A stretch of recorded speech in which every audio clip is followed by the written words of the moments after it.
10. Recording is in progress. 2010, Dave. 2010. Yeah. It was right around 13, Right. I think. 13. Dave thinks 13. So Carl's been in the business for how many years, Carl? Since 2006. So what's that? So then, 8 years? how many? I'm sorry. 15 years? 15. And in 2007, you were the KWRI Rookie of the Year, right? Yes, I was.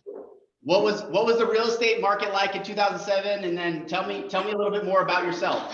Well, for those of you that are in the room, For all of us. in both rooms, Zoom room and regular room, if you were in the business then, you knew that was our Great Recession. And I walked out of corporate America. I spent 22 years, Robert, in consumer packaged goods. I worked for Colgate-Palmolive, SC Johnson, Del Monte Foods. And then I walked out and I said, I want to go into real estate. I went into real estate, started knocking on doors like a crazy man in a market that was crashing, right? Half of the listings in Contra Costa County at the time were short sales. I didn't even know what a short sale was. I didn't even know how to do a regular sale at that point. I was convinced that I was going to do this, and I was walking away. I was burning the boats from corporate America, and I was going to take care of at-home mom, 2 kids, and life in California after moving from Chicago, which I thought was expensive. Until I got here. I'll tell you though, I knocked on doors, and this is where sometimes, I'll say this carefully, our ignorance works in our favor. Because if I understood what I was really walking into in terms of a real estate market, I probably could have talked myself off the back of that truck really, really quickly, because it was crash and burn for at least till 2010. Well, I think it's important. It's important that we know that's easy to walk ourselves off the cliff in any market, right? Whether it's 2007 or 100%. 2015, we're quickly walk ourselves off, especially for those of us that have been in the business, right? Like I've been in the business 5 years and had a golden spoon served to me in real estate. I never really had to try as hard as most of you in this room, which is that's just being honest, right? And so I could easily go back and say, you know what? I've been in this business too long. I don't need to go knock doors, right? Or I don't need to go do this, right? We could talk ourselves out of all of that. Correct. So you didn't. No, and you're right, Robert. There's new agents, and there might be some new agents in the room here. It's all about where your current headspace is. And we're going to talk about your current headspace when we do the listing clinic in a few weeks. Because our current headspace dictates where we go, period. Right? It really does. So from there, I built my team. Robert built a mega team, and we closed about 100 units a year. I still have an active team up here in Northern California. I became a TL, a bold coach, MAPS coach, and international master faculty, and then took a regional. Sorry, guys. I took the RD role right next to Matt for 3 years until Matt turned it over to Johnny. And then I'm an OP and also a GM over a couple of market centers now. After stepping out of the RD role, I had enough of that one. I'm like, okay, I'm going to get more micromanaged into the business again, which I really enjoy. So that's kind of where I'm at now. And I was actually coming to Utah last March to do our bold, the virtual bowl that was going to be just the region. And then of course they canceled that and went nationally with 40,000. And I was determined to make sure I get back out to Utah as soon as we have boots on the ground in the rooms. So I worked with Matt and Gordon and Johnny and Jordan and the gang to get on the books. Yeah, so I hate to interrupt you right here because I'm trying to get the sound up. We've got a bigger room, and I'm gonna see if we can get some better. I don't know exactly what your inventory looks like. Our inventory is far and few between out here, and it's kind of like it's everything's gone in 10 minutes. Yeah. And I think it's pretty national at this point. And so I think this listing clinic in June in a couple of weeks is actually really timely because we're looking at, Robert, going into our second half of 2021. And I don't think there's anybody in the room here that wants to have a weak second half of 2021, right? This is an opportunity to really capitalize on where we're at, low interest rates, like historically low interest rates ever, right, at this point in time. You know, I know you have a couple of questions for me, Robert. Yeah. I'm also a high I, so you're a high I. We're gonna end up talking each other into the ground and who gets to talk first, right? Yeah. Just kidding. So here's the deal. When I was regional director for Northern California and Hawaii, we would meet in Austin every month with Gary for 2 days. When this pandemic hit last March, you know, he called an emergency meeting and he said to us, you have to go back to your people and you have to ask them, where do you want to be when we come out on the other end of this? Right. And actually, it's still a good question because we're still going through it depending on where you're at in the world of in your own geography. Right. And of course, nobody answers the question, I would like to be 10 giant steps behind. Every real estate agent says, I want to come out ahead of plan or on plan, or which leads to the next question. And the next question was, if you want to come out ahead or you want to come out better, what are you going to do in order to put yourself in first mover position so that when you do come out, you're in that position? Because for those of you that know, our industry is an industry with a lot of fallout. And a lot of it is because the accountability level is so low that I get up and I'm busy, right? If you know your bold laws, it's don't mistake movement for achievement. And I become busy, I don't become productive. And then we come out of the end of this tunnel and I'm pointing the finger saying, oh my gosh, look at Dina's got all these listings, Marlene's got all these listings, and I have to start from scratch. And I shouldn't have to start from scratch because this is the opportunity now for me to grab hold of either the skills, the market of the moment, and make sure that I make a mad dash for a first mover position. So we still have that time. Jump in because I want to talk, because we got a lot of the top producing agents here, at least in person, which is great, because the question that I want to say is that we can make a lot of assumptions about a shift in the market. And if we're feeling pain, are anybody in this, is anybody in this room feeling pain in their business? Even online? Yes.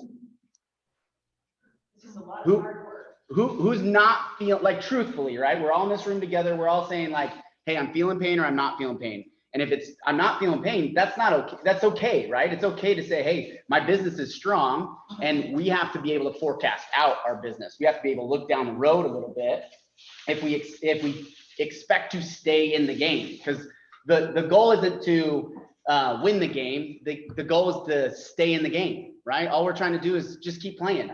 There isn't a winner, right? Infinite game, we talk about, there isn't a winner. The end is the dirt. We get to the end, right? And so it's just staying in the game as long as we can and contributing and adding value to the world, right? So if we're trying to stay in the game, we still have to forecast out some ways that we go about our business. So who's not feeling pain? Who's like, I'm feeling good with where I'm at right now? Nobody? Anybody online? And so when we talk about that pain, what is the pain? Is it the pain of fear? Is it the pain of, no, I'm having less closings, I'm taking less listings, I'm writing more offers and putting less under contract, right? Is that the pain? You get a couple of nods? All of the above. And so when I jump into our numbers, which I think, Carl, this will help you kind of continue to steer the conversation. Sure. When we look at our numbers, we're down year over year 9% in listings, okay, as an office. Now, it's not a secret. We've lost some producing agents that were taking listings before, and we've also gained several listing agents, right? Agents that are doing listings. So it's, as far as like who we have here and who not, it's pretty much an even wash, right? If I was to look at our agent base. So when I know that's true, we can use that number as a static comparison, right? Last year we were here, this year we're here. Where the market, who knows where we're at up in listings in the market, percentage-wise? We're down. So as listings go, listings on the board right now, or number of listings that have been listed this year? The number of listings that have been listed as comparison to last year. The number of listings. Listed, sold. We're up 12% in inventory. So our inventory is up 12%. We keep telling ourselves that there's no inventory. I've heard it 50 times. I brought it up every team meeting. Yeah. Stop saying that, because that's not the problem. The inventory isn't the problem right now. It's that the demand is like tidal waving over that inventory. right? Our demand is like considerably higher. We're at 7, and then I would imagine we're higher than 7 because that was what was reported. We're 7 contracts per, 7 offers per contract in Utah, right? So let's just put it in there. I bet you it's more than that. If us as agents said, yeah, you should write an offer on this, but we're like, they have 5 cash offers. There's not really a point. Let's look for something else, right? So I bet you those are still things that aren't counted. So our tidal wave of demand is bouncing over the 10% rise in inventory, but we're down 9% as an office. Why? We're up massively in volume. We're up massively. We're up like 36% in volume. Why? Because appreciation. Everybody's making more money. We're averaging over $100,000 gross commission income per agent right now. Okay, and you go compare market center to market center across the country, and that's up there. That's doing really well. So we're making the gross commission income, but the numbers units wise are not showing up, right? So this is why I'm going to keep pounding the listing drum. Like every time you hear a training coming out of this office, it's going to be about listings, because I'm looking at listings taken, and that's a leading indicator of our performance later on. And I'm taking ownership of everybody's business in the office, right? I want to, if it's KW, I want to see all of my agents succeed. I'm not just focused on one or the other. So how do we as an office drive that? That's why I got Carl here. I think if we need to rethink it, let's rethink it. But if we don't need to rethink it and we just need to get into action, then let's talk about that, right? What do you guys think it is? Do we need to rethink it, or do we need to just get into action? Probably A bit of both. Bit of both. What's the numbers of new builds versus existing homes? I think we got to only track permits, because we can't necessarily track new builds, only because they're delayed out and they don't report them. So like finding a center data grab of that, I don't even know if they count COs. If there's like a data set that can count COs, I think it's only permits, right? I think it's basically all they track. So I'm looking at Joe like, Joe, you got to know. How many of the additional sales that we've had this year have been new homes versus? And that's a great question, right? Because we can think about, okay, where is the source of that 10% inventory? Because if the source of that inventory is something that's a little bit out of our reach, then my rethink is get in better relationships with builders, right? And we actually have a big group. We probably have the largest percentage of agents representing builders than most of the other brokerages, as like the traditional brokerages, right? Like ENTS, they only build, right? So they have a huge percentage of the agents doing that big inventory, but we have a lot of our agents building homes. So I do think we account a little bit for that, but this is why I want to bring Carl in. So Carl, rethinking the market, what do you think about rethinking it? If I was to say, I'm going to take fresh eyes at this market, what would you say? So I love it, because we've never been in a market like this, quite like this, right? In fact, we assumed, and this was even KWI's prediction, that we were going to see a 70% up to a potential 70% decline in the real estate business. And it was the complete opposite. Somebody wrote in here, Kay, you wrote that you've heard as much as 80 offers on a house. We had open houses open up this last weekend with 93 people through an open house. And it's like, this is crazy, right? I used to think 30 was a lot. So I do think you're right. And I think what's important, Robert, is that we sit back for a second and we understand what drives the market. And I think, Kara, you talked about the myth. There's always a strategy. We have to sometimes shift the strategy, though, because we know what we know and we don't know what we don't know. And when you put yourself in learning's way or experience's way, you'll find a way to carve a path around what's going on. Think about water, right? If you have water going downhill, water will navigate its way to the lowest point so that it can get to where it needs to go, regardless of what it has to go around. Gary says we have to shift twice in a shift. We have to shift the market, and then we have to shift our head. So the key, I think, in understanding how to attack second half is, what am I not doing that I could do better? Or what am I doing really well that I need to up 300%? Right? Because there's a lot of folks just don't have the skill. And I'll be candid. And I told Robert, I'm not a speaker that likes to stand up and do all the drama and all the show and tell. That's not my gig. I love what I do and I have a team and I sell just like you guys. In reality, this is about meeting a customer's need. That's how I get paid. And a lot of us right now have buyers that we're struggling to get into transactions with. And we also have buyers that have a hard time understanding that they need to move in the direction that the market's going in because they also fear procrastination and unsure. Because, a lot of those high C folks, they're pulling all the documents saying, hey, hey, guy, I don't understand this. This house shouldn't sell for any more than blank. And it's like, yeah, I understand that, but there's 40 cars behind you that don't care about it, right? It's kind of the concept in bold where it says logic makes us think, emotion makes us act. We have a market full of buyers right now who are in part logic, lots of emotion, right? I'll go 50,000, 60,000, 100,000 over asking. I'll remove everything. I'll mail you my kids, my goldfish, my dog, my car. You can have everything, right? I'll pay for your car insurance. Just accept the offer. That you can't find in the MLS. That is a strategy shift. So how do we manage buyers in that market, right? Or how do we get more sellers out into the market to take advantage of selling? Right? So I think a lot of it is masterminding around where the buyers and sellers are, where the market is. You got to shift up here first. Just like back in 2006, 7, 8, some of you were in it. That was a shifted market. A lot of agents fell out of the business during them because short sales and foreclosures weren't going to do that.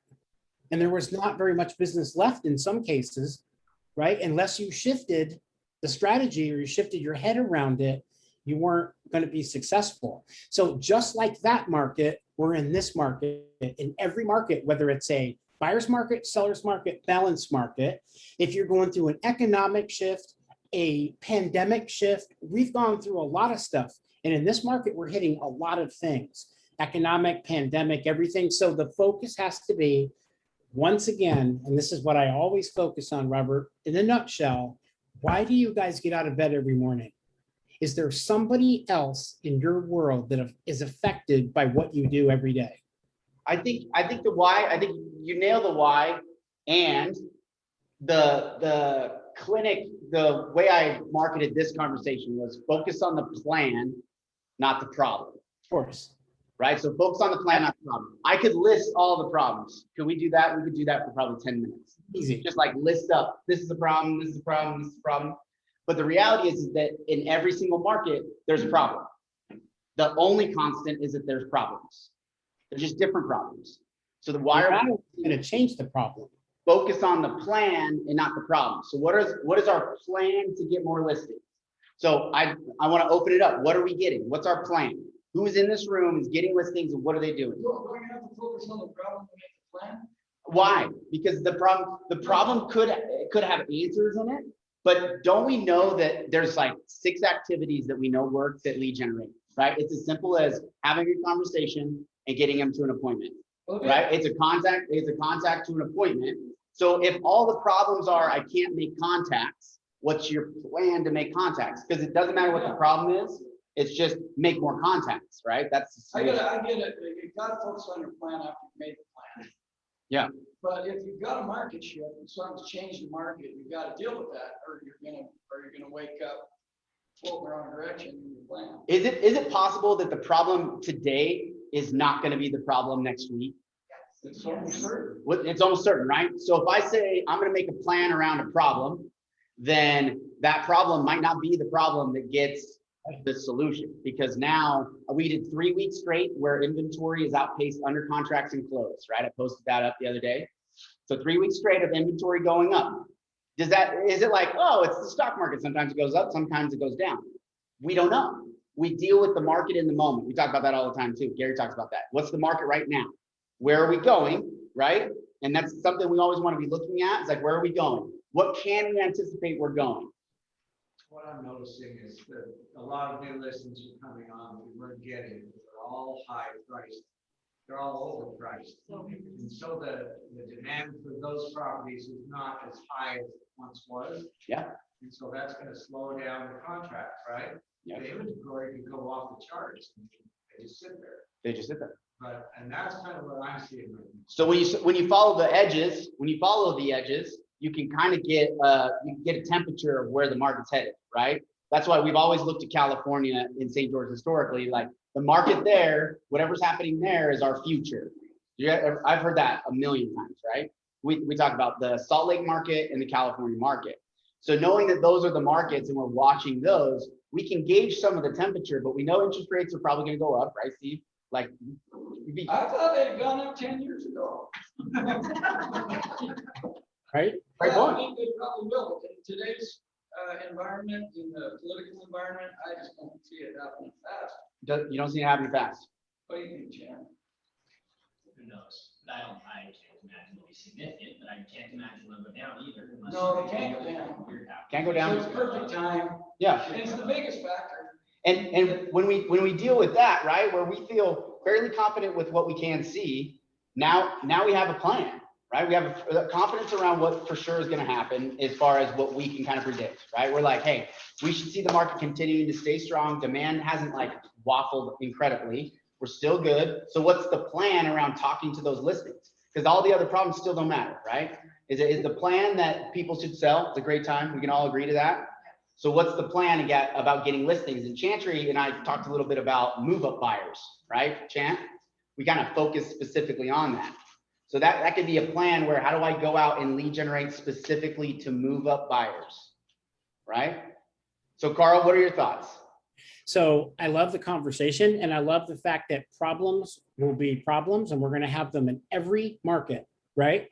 I Yeah. put in the chat box, we coach to lead generation. And I know it sounds cliche. We're going to get into this just for 1 second. Lead generation, lead follow-up, lead conversion, negotiating contracts, practicing and mastering your craft. This is the same, Robert, in every market, in any market. Here's the deal though, when the market shifts, and let's say there's less listings and you generate most of your volume from listings, you have two options. Number one is I take less listings and take a pay cut, or I up my activities significantly in order to stay the same pay or to increase my pay. Because let's face it, in Salt Lake City, everybody's selling people are selling houses. You should have the appropriate share of your market, of what you want for your market share. And the only way to do that in a market that's retracted is to up your activities. Otherwise, you end up taking a pay cut. I'm not willing to take a pay cut. So I need to tie my activities to my big why. And that's why I asked the question, how many of you have somebody in your world that is affected by what you sell and don't sell in a year? Kids, grandma, whatever it is, right? Hamster, dog, whatever it is, we all have something. We got this career for the purpose of having that perfect life or that big why. When I think about not tying my activities to my big why, I see a job and I see a family life. In reality, though, this job funds my family life. If I want vacations and I want cars or I want whatever it is in my life, I want to give to a charity of my choice, whatever that is, I have to tie my activities back to that so that I can pay for college. I can buy the investment property that I would like to buy. And sometimes we get so distracted by the fear, right? In this market, there's a lot of fear. Agents I'm talking about, I'm not even talking about sellers and buyers. I'm talking about within our own circle. A lot of fear, stories that we tell ourselves. I don't know if I can make this. I'm not sure I can do this. Not sure I can outlast it. This is where your brain space is so important to push through. And Robert, I love what you were talking about. It's about activity. It's about shifting what you have to do in order to make it happen. And it doesn't matter what's going to happen right now, though. We're in this environment. And if this lasts 6 more months, we got to wake up today and say, what am I going to put in place today that changes tomorrow? Because you know that whatever you do today affects your financials in 60 days, right? So it's about shifting your thinking, and it's also about being open enough to accept that something's moving. There's a lot of, does anybody think there's no ego in real estate agents? Oh, I don't have an ego. No ego in real estate agents. I mean, some people in the room maybe, but definitely not. Okay, now you at all, right? So in reality, though, we need to set that aside. How many of you are familiar with the E2P model? 6 personal perspectives. You go from entrepreneurial, which is what I know and what I can do well, to purposeful. And sometimes when we go to purposeful, or most of the time when we go to purposeful, we have a breakthrough because we're hitting our head on a ceiling of achievement, which is the topic of what you're actually addressing, Robert, is what do we do to have a breakthrough? Something has to be different. We don't always know what has to be different until we put ourselves out there broad enough to be open to change. A lot of us stay like this. I've always done it this way. This is how I'm going to do it. I don't need anybody to tell me what to do. And in reality, we all learn from each other, right? And we all learn that a shift in a market starts in the shift in your head. There are listings out there. How many of you believe that you've maxed out on your ability to get a listing because of COVID? So if you know there's an ability to get a listing, then the next step is, what do I have to do to get it? And it may mean up your activities. If you're a farmer or a geo farmer, or you're a social media farmer, or you farm your hobby or your church or your friendship group or your sports group, you may have to double that activity in order to get your fair share of what you need in order to keep your pay where you need your pay. Otherwise, lower listings, less paycheck. How do we connect this to the relationships of our business? Because I think when we talk about the plan and we talk about what it is that actually drives real estate, right? Your ability to knock doors is not the way you just stay in the game. Does everybody agree with that? Like my period of time when I did this made me successful, but what keeps you in the game after that? Follow up a relationship, right? It's these relationships. I was listening to a podcast, thanks, Larkin sent me on with Seth Godin. I don't know if you know Seth Godin, but please look up Seth Godin in any way, shape, or form. If you're on Larkin, we can't help but talk about him all the time. He's really brilliant. But one of the things he talked about in this podcast was shipping creative work, right? Shipping meaning get it out there, send it out into the world, like go put in the effort. Because if we just say it out loud and go to like make an idea and a thought, like if we don't ship it, it's not going to happen, right? So we ship. And then creative meaning we have models and systems, right? The agents that I'm looking in here that have businesses, they know the models and systems, they get some of the EDP principles and things like that.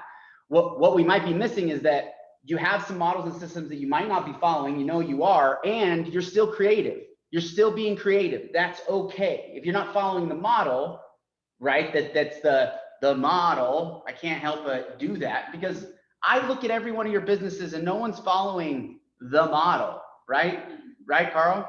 Would you say that's like very rare? That's a lot of that, yeah. That's rarely happening. So we are being creative and that's okay. So how do we be creative to put valuable work into working, which is a commitment you made for somebody else to solve their problem, right? I work for someone. I've told them that I'm committed to helping them solve a problem. So I'm going to ship creative work for my clients. And what is their problem? And what are you going to contribute to the value and build as many of those relationships as you can? Because we sometimes we'll start at the market level and talk about what's all happening. And we do talk about like this macro look, but how many people do we need in our database? Like, let's land there at the end and be like, how many do I really need in my database to have a really incredible life? And who wants to throw a number out? 2,000, that's what they always say. 2,000? Is that what they say in the book? Who thinks it's less? Who thinks it's more? You think it's less? You think it's less? Who else thinks it's less? I think you could get by with 1,000. You could get by with 1,000. We're told we get by with 400, but you can't meet, we got 6,000 people database, boil it down to your top 400. Your top 400. So you need 400 great relationships. The 6,000 we know is out there. We could say it's out there. But if I show up today and I have 10 on Zoom and I have you guys in my room, I need 1,000 of you, right? Or I need 400. I probably only need 400. I probably need less than that for me to feel like I'm giving value. I'm shipping creative work. You Right? can ship to the whole 6,000. You can ship to the whole 6,000, but what do we do when we focus on relationships that aren't contributing value back to us? We tend to avoid them, right? Would you guys agree? We tend to avoid those relationships. So instead of looking at the 6,000, we look at the 400 that we really are committed to. And if you show up every day to do that, do not believe that the listings will come. Yeah. Do you think that'll come or will it not? Do you believe that? Yeah. Is that a different way of looking at it? I listened to the podcast and just like my head exploded on fire. I guess I'm the only one. No, that's kind of the way my listings do show up, so if I didn't believe that, I'd be in trouble. Right? Right, but you show up every day and you're gonna ship creative work. You're gonna put effort into those value relationships. And those are the people that are rewarded. How much is enough? Answer that question. We talk about the why, because you talk about your why. How much is enough for your why? When do we be able to push stop? Matt Green sent me a book, Psychology of Money. Highly recommend it. I'd pay your kids to read it as well. Psychology of Money. And it talks about the mastery is knowing when enough is enough. Like that's mastering your financial future, is knowing when that's enough. And then all the rest of my value is somewhere else. Michelle? I'm just saying, Gary Keller talks about that on his podcast, Think Like a CEO, and he Yeah. talks about that freedom, the point, Yeah. like, and it's different for everybody. And when you hit that, then what? Yeah, he did. He said that. That was just a couple episodes ago, I feel like, because I remember him as saying that exact thing. Yeah. And so then we bring it back into the listings, right? We bring it back into the listings. We understand some of these principles that we have to put in place on a regular basis, but where's the value that we're giving to our clients to see that you're the person to sell their house? What's the percentage of people selling their house off the market? Probably pretty high. Who else feels like it's high? Raise your hand. We got a third of the room. It's hard to see hands. Okay, a third of the room that say that it's high. Is that true or is it not? The only way you're going to know is if you go talk to your database and find out who's thinking about selling their house. Because the reason they're selling their house is because no one else is talking to them. There's no real estate agent that has a relationship that's worth having. Do you believe that? Because there's probably an excuse in there that we kind of make ourselves feel better, that like our friend said that they just needed to save that money. But do you guys really believe that? Because if you believe that your friend should be for sell by owning, then maybe real estate's not the best idea for us, right? It's because that's not the mentality we need to have going into handling our professional clients. Are we going to have a hobby business, or are we going to create a really valuable contribution to the world? Right? Carl, thoughts? I put in there database in the chat, which is exactly our best source of income, our best source of business. And then Gary says, put a disproportionate amount of time against that which drives your income. So the shift might be, I'm doing the creative things. However, maybe in this market, what I need to do is shrink back to that 20% and put disproportionate amount of time against it. You talk about delivering incremental experience for your clients. In 2009 at Family Reunion, I remember Gary put up a chart at Family Reunion, and it said NAR was polled, and NAR polled people that sold their homes and asked, on a scale of like A, B, C, D, like in school, F, where would you rate the real estate industry? And it came back an overpowering C. Just mediocre. Here's what's interesting about that though, right? What's interesting about that though is, would you hire an accountant that scored average? I might have. I might have. Actually, something tells me that I did. I'm going to be honest. Okay, well, maybe. However, Marlene, would you go to a dentist that said, hey, I'll do your fillings? About 50% of them, or 70% of them work, and the other 30% don't. I'd be out of that chair so fast. Would you hire an attorney to represent you that was average? How many of you have kids? How many of you would settle for your kid coming home saying, hey, mom, hey, dad, look, I got a 75 on my algebra test. I'll see you later. I'm going upstairs to play Xbox. No, that ain't happening, right? You're not going to do. And yet here's the reality. We don't show up as a master of our craft every day. Most of us don't do that. Some do, right? And that's great. We should be masters of our craft. It goes back to Robert, what you said. If I'm offering the best value, I should be the A player in my market. Absolutely. I should know the market inside and out. I should be my client's ambassador. I should represent my client like nobody else could. And then my reputation is reflected in my relationship. It's not going to happen overnight, right? Because it's time on the task over time, right? And yet, if we think about how can I master my craft, be honest with yourself, right? Gary tells us all the time, first step to change is self-awareness.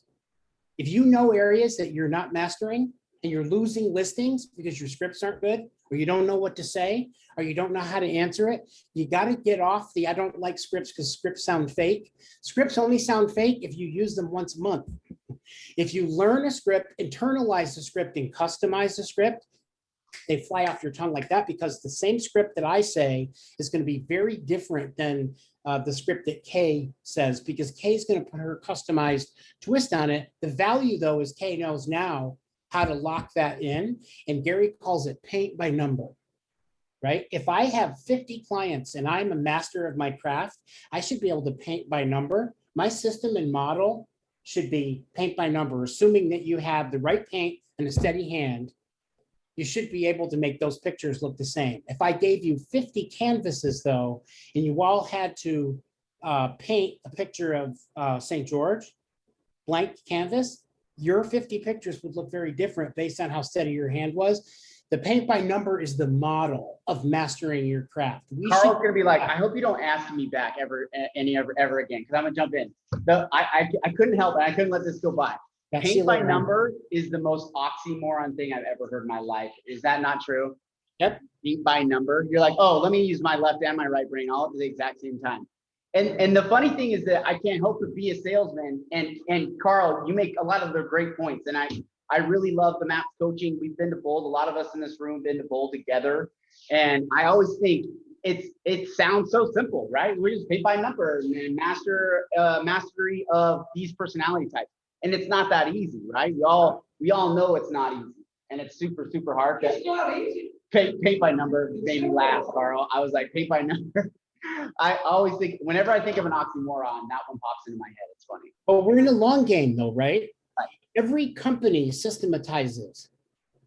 At KWI, everything is systematized. Right. At the regional level, it's systematized. At the market center level, it's systematized. We get to the agent level and we kind of just get up, and if we feel like doing this, we'll do it. If we don't feel like doing that, we won't do it.